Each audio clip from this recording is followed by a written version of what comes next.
وکیلان مجلس نمایندگان مجلس عالی جمهوری تاجیکستان زینالدین سفرов و گروه کاری دستگاه اجرایی پرزیدنت جمهوری تاجیکستان اوید شهر تغییر الوه‌ها و قانون جمهوری تاجیکستان درباره تنظیم عنعنه و جشن و مراسم‌ها در جمهوری تاجیکستان در ناحیه واسع در همه جماعت‌های دهات با ساکنان واخوری نمودند.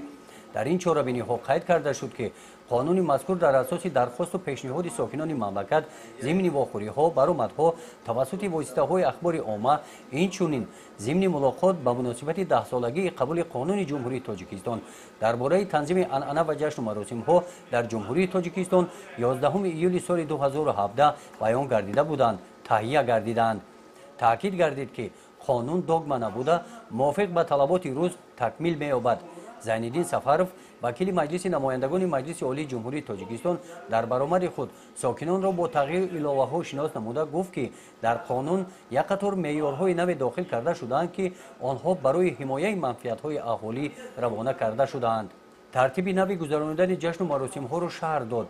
در این واخوری‌ها نمایندگان مقامات اجرایی حاکمیت دولتی ناحیه مقامات‌های حفظ حقوق اشتراک نمودند. در واخوری‌ها ساکنان به سوال‌های خود جواب گرفتند.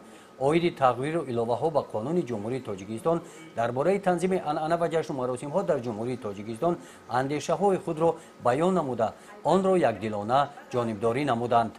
گزارش خواجه نظریف خدای نظر ظهورов از ناحیه واسع برای برنامه اطلاعاتی نوید.